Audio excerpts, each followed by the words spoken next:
Hello YouTube friends, welcome to the Last Homely House and welcome to February.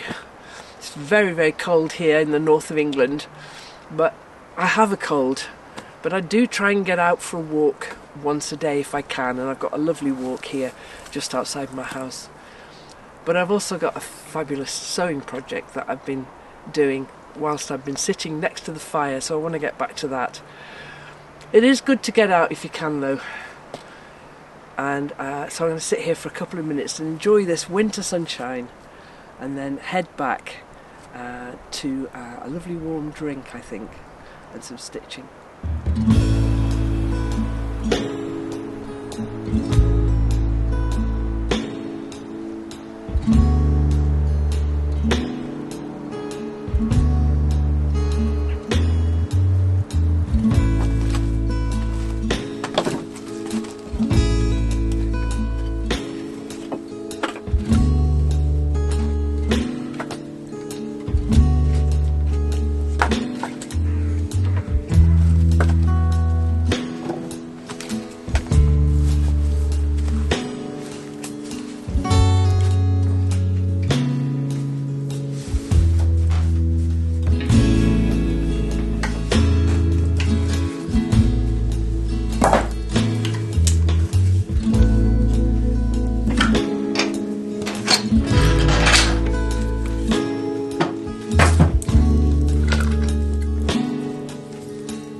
It's lovely to be back in the warm. I've made a nice cup of tea and I've got the fire going here.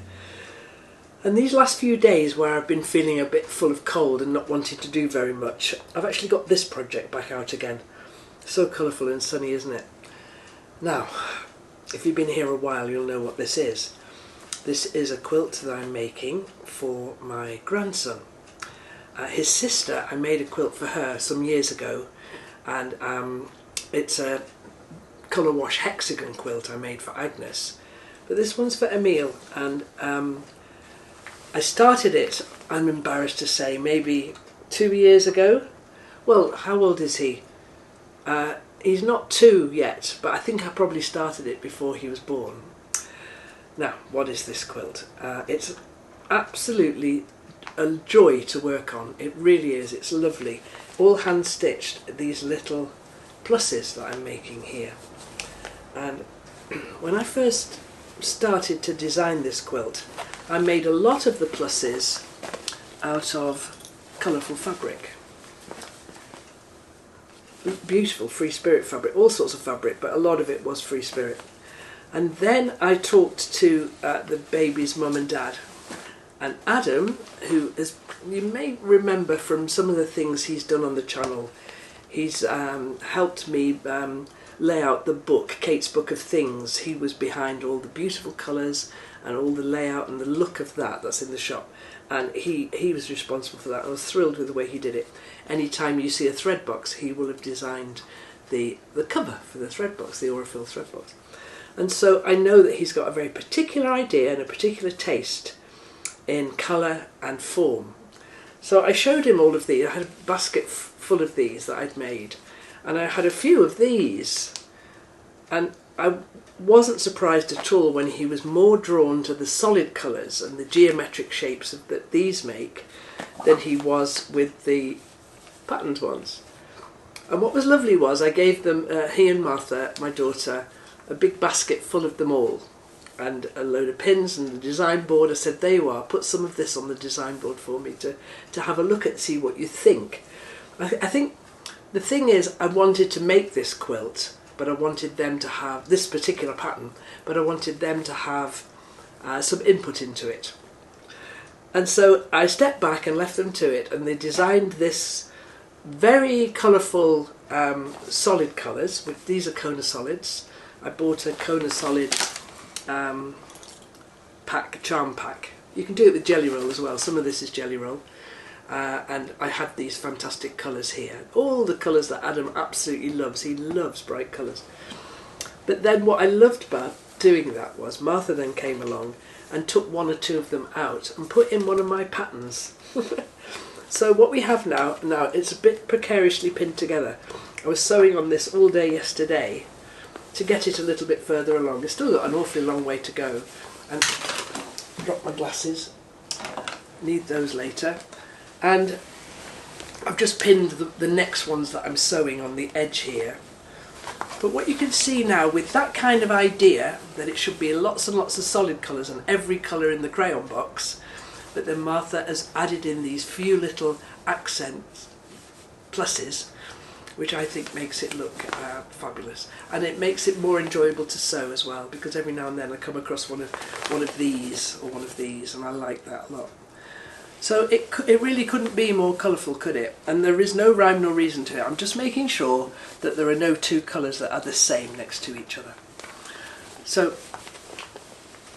I've stitched on it all day yesterday, and then I put it on my design board and then pinned a few more pluses around the outside, so that now I can sit here next to the fire with a good audio book or something to listen to and stitch a load more on this very windy, cold day. So that's what I'm doing there, but before I do that I'll just explain what I'm doing here with the pluses. So I showed you the charm squares, the Kona charm squares. These are what I had there, and one of those 5-inch squares perfectly makes one set. I'll show you. So let me explain what this shape is that I've chosen to do. I like these pluses, and they're made with these little sort of, I think of them as houses, little beach huts they look like, and you need 4 of those for one of your pluses. So English paper piecing is fabulous thing to do, and you need a paper that you sew the fabric onto, which makes the fabric stay the shape you want it while you're stitching it.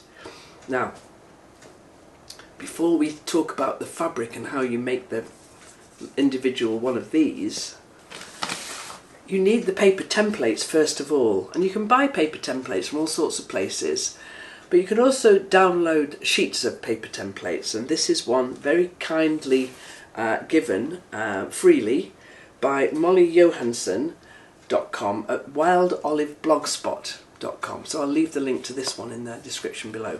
And I print this out onto a piece of copy paper. Now I don't want to use copy paper, I need it to be a little bit stiffer than copy paper. So typically what I like to use is I like to use old children's books that are from the charity shop that are all damaged and drawn in or whatever, and I use the good pages from that to make my paper templates. But you can of course use whatever you like really, but not the thinner copy paper, not 80 gram.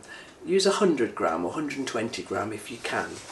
And the way that I do this, I think I actually show how to do this in one of the videos about this quilt.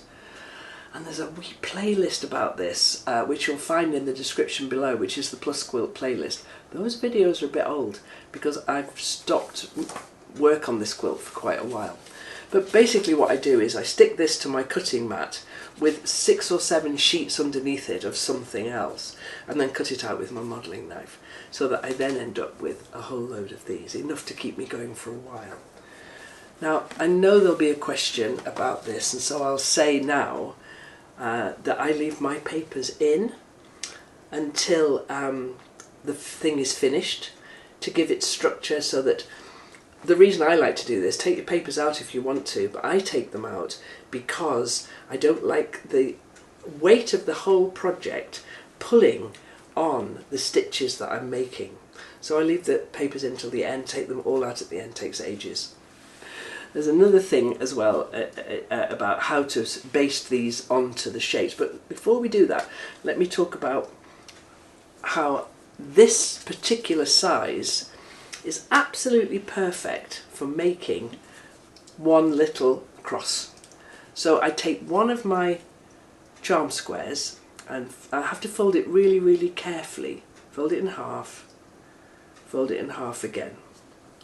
And you have to be careful because you don't get much of a overlap. But if you take care, you do get just enough of a seam Can you see? Okay, so I'm going to cut this out now.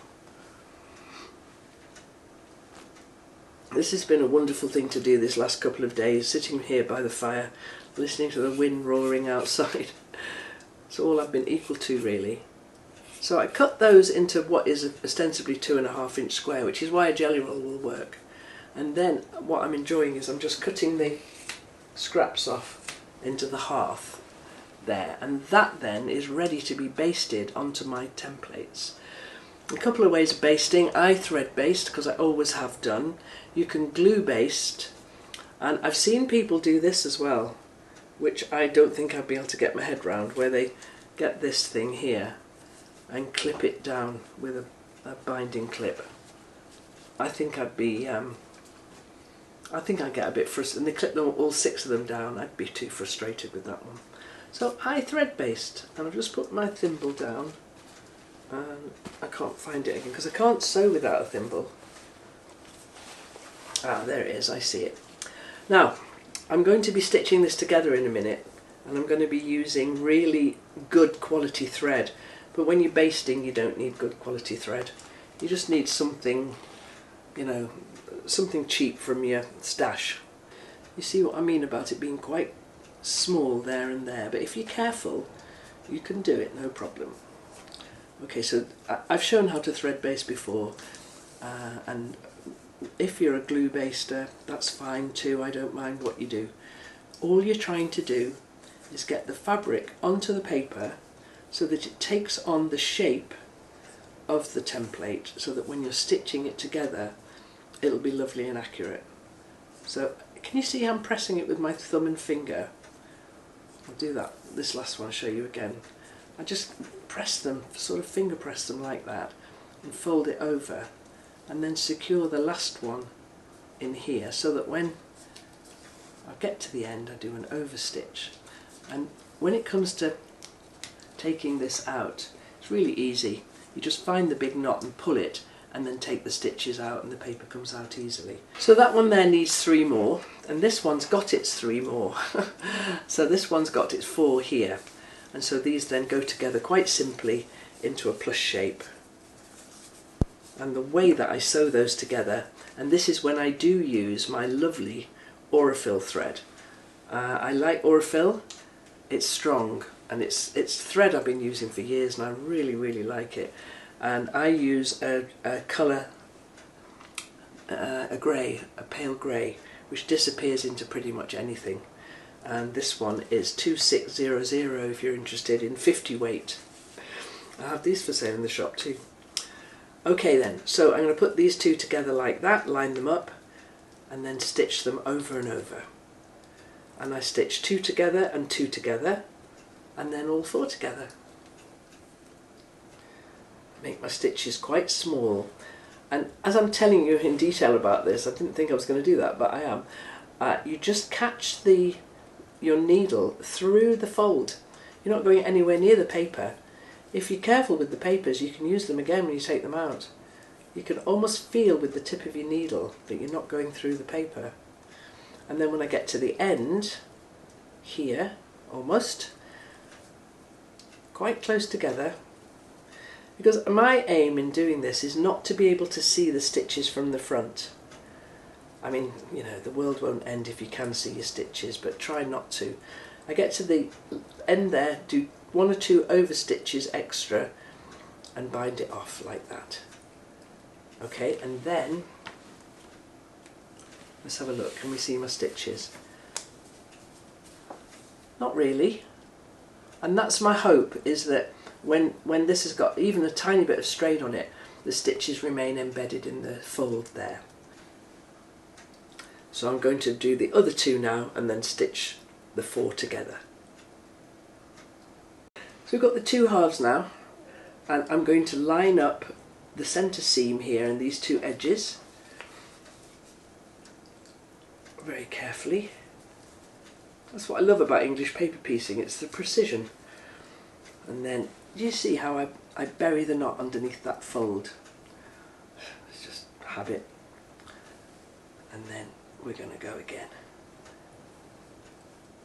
reinforcing stitches at the join there, because the other thing, apart from seeing your stitches on the front of the piece, I don't like to see a hole where they all meet together.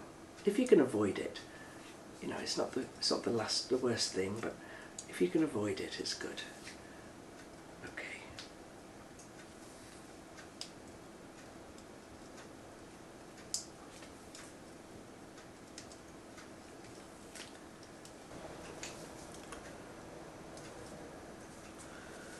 Okay. Let's see how that looks. I'll open it up now.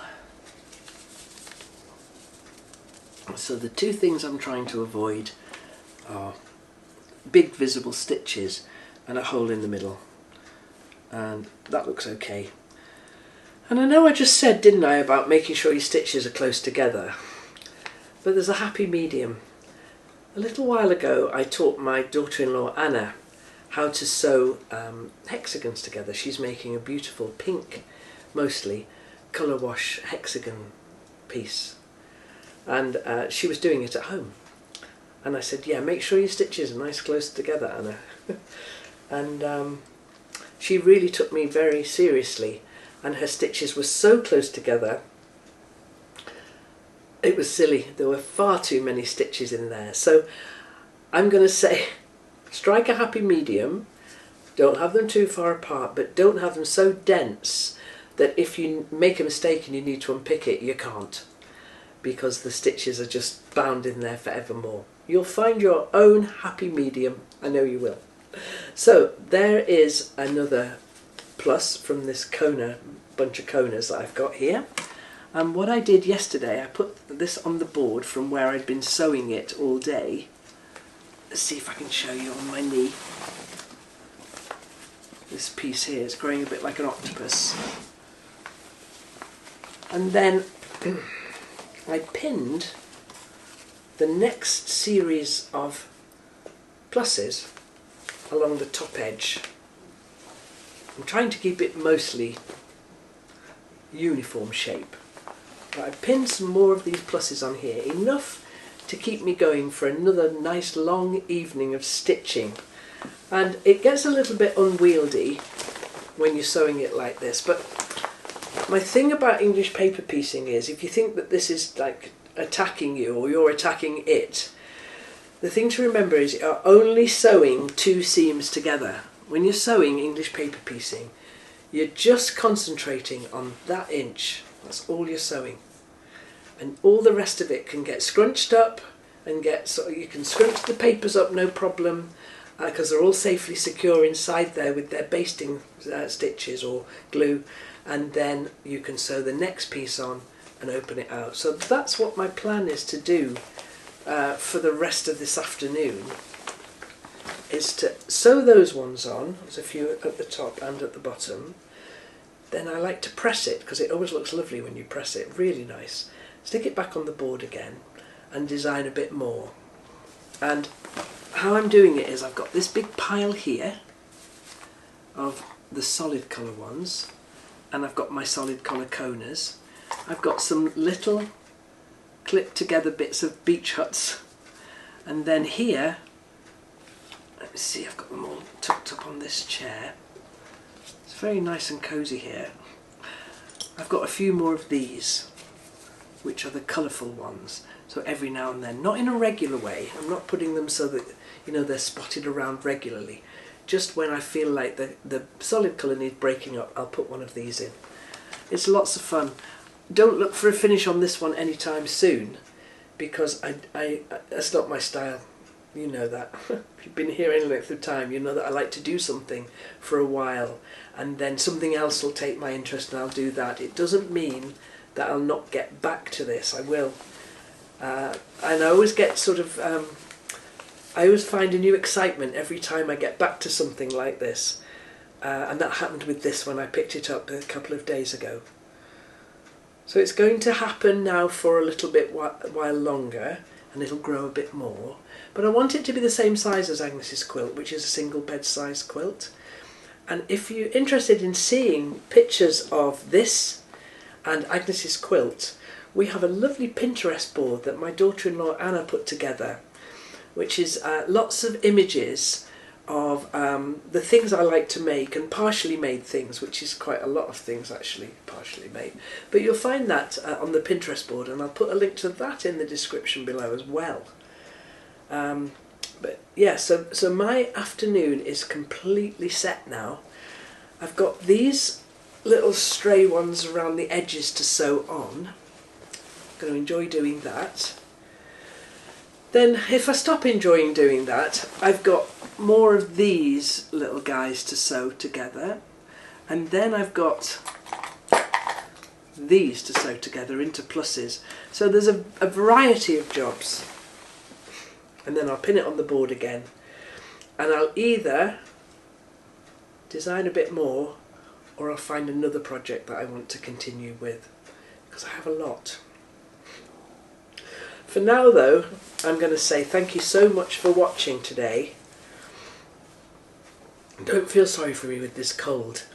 It's not bad at all, and there are people dealing with far worse things than I am, and I have the lovely comfort of knowing that I can sit and do this kind of thing next to a lovely warm fire. So I'm absolutely fine, so don't waste any of your energy commenting on that, but do leave me a comment about the quilt or your ideas about what you might make with these pluses. It's been lovely spending this time with you today. Thanks so much for watching, and I'll catch you again next time with maybe a little bit more energy and maybe a little bit more progress on this, I don't know. Maybe. Take care everybody, and look after yourselves.